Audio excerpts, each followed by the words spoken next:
अगर आपने corona vaccine लगवाई है तो आप शदीद बीमार हो सकते हैं, ज़हनी तवाज़ुन बिगड़ सकता है, यहाँ तक कि आपकी जान भी जा सकती है। पूरी दुनिया में एक मोजी वबा फैली जिसने इंसानियत को झंझोड़ कर रख दिया। तकरीबन 70 लाख लोग मारे गए और वर्ल्ड इकोनॉमी को तकरीबन $2 ट्रिलियन का नुकसान हुआ। अस्पताल मरीजों से भर गए और लाशों को दफनाने के लिए कब्रों की बजाय गड्ढे खोदने पड़े। मरीजों की तादाद इतनी ज्यादा थी कि चाइना को 10 दिन में अस्पताल बनाना पड़ा। परहेज और डर के अलावा कोई और इलाज मौजूद न था। और फिर बरतानवी मल्टीनेशनल दवाइयां बनाने वाली कंपनी एस्ट्राजेनिका ने ऑक्सफोर्ड यूनिवर्सिटी के साथ मिलकर बनाई इस वबा के खिलाफ सबसे मुअस्सर वैक्सीन, और इस वैक्सीन को नाम दिया गया ऑक्सफोर्ड एस्ट्राजेनिका कोविड-19 वैक्सीन। ये वैक्सीन कोरोना के खिलाफ 81% तक मुअस्सर साबित हुई और पूरी दुनिया में तेजी से बिकने लगी। स्काई न्यूज के मुताबिक कोविड के पहले साल ही तकरीबन 2 बिलियन से जायद वैक्सीन लगाई गई और एस्ट्राजेनिका कंपनी को सिर्फ इन वैक्सीन की सेल से $4 बिलियन का मुनाफा हुआ। जहां एक तरफ आवाम की एक बड़ी तादाद कोरोना वैक्सीन के हुसूल के लिए जिदोजहद कर रही थी, वहीं दूसरी तरफ एक और अवामी राय भी मौजूद थी, और वो थी कि ये तमाम लोग कोरोना से नहीं बल्कि वैक्सीन से मर रहे हैं। ये राय खास तौर पर तरक्की पजीर ममालिक में आम थी, जहां शरह ख्वानदगी बहुत कम है, और मगरबी ममालिक मशरकी अवाम की सोच को तंज के लिए इस्तेमाल करने लगे। लेकिन ये कौन जानता था कि अनपढ़ अवाम की ये बात सच हो जाएगी। जी हाँ, 29 अप्रैल 2024 को स्काई न्यूज ने एक आर्टिकल शाया किया जिसका उन्वान था वो बाप जिसको वैक्सीन लगवाने के चंद दिन बाद दिमागी इंजरी हुई और उसने वैक्सीन बनाने वाली कंपनी एस्ट्राजेनिका के खिलाफ केस कर दिया। ये कहानी है 47 साला जेमी स्कॉट की, जो 2 बच्चों का बाप है और 2021 में वैक्सीन की वजह से होने वाली दिमागी बीमारी की वजह से अब काम करने से बिल्कुल कासिर है। वैक्सीन लगवाने के 10 दिन बाद मिस्टर स्कॉट शदीद सर दर्द की हालत में नींद से जागते हैं और उल्टियां शुरू कर देते हैं। उन्हें बोलने में भी शदीद तकलीफ का सामना था। उन्हें अस्पताल ले जाया जाता है जहां तशखीस होती है कि उनके दिमाग में खून जमने की वजह से खून का बहाव रुक चुका है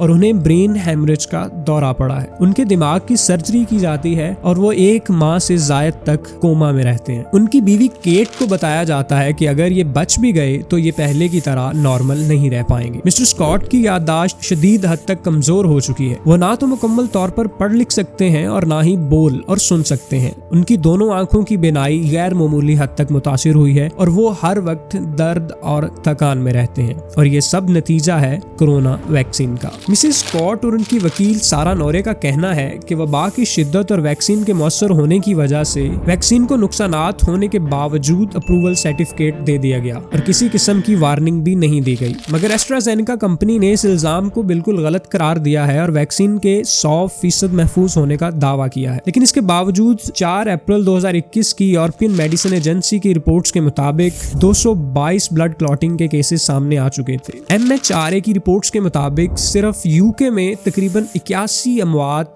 इसी ब्लड क्लॉटिंग की वजह से हुई थी। इसी के तहत इस वैक्सीन को यूरोप के कई बड़े ममालिक में सस्पेंड कर दिया गया, लेकिन तब तक पूरे यूरोप में तकरीबन 34 मिलियन लोग ये वैक्सीन लगवा चुके थे। इस वक्त एस्ट्राजेनिका कंपनी पर तकरीबन 51 केस चल रहे हैं और हाल ही में कंपनी ने पहली दफा कोर्ट डॉक्यूमेंट्स में ये कबूल किया है कि उनकी इस वैक्सीन से ये नुकसानात हो सकते हैं, जिसके बाद पूरी दुनिया में हलचल शुरू हो गई है और एक नया खौफ फैल रहा है। ये तो हुई अमेरिका, यूके और यूरोप की बात। अब आते हैं पाकिस्तान की तरफ। 8 मई 2021 की वर्ल्ड हेल्थ ऑर्गेनाइजेशन की रिपोर्ट के मुताबिक पाकिस्तान को इसी वैक्सीन की डिलीवरी दी गई जिसमें 12,38,400 वैक्सीन थी। और फिर 17 जुलाई 2021 की यूनिसेफ की रिपोर्ट के मुताबिक मजीद 12,36,000 वैक्सीन पाकिस्तान पहुंची। लिहाजा ऐन मुमकिन है कि हम, आप या हमारे किसी जानने वाले को ये वैक्सीन जरूर लगी हो। लेकिन बाइसे राहत बात यह है कि 2 बिलियन लोगों में से सिर्फ 222 लोगों को ये मसला पेश आया, यानी इस मसले की शरह 0.0007% है और पाकिस्तान में अभी तक कोई ऐसा केस रिकॉर्ड नहीं हुआ।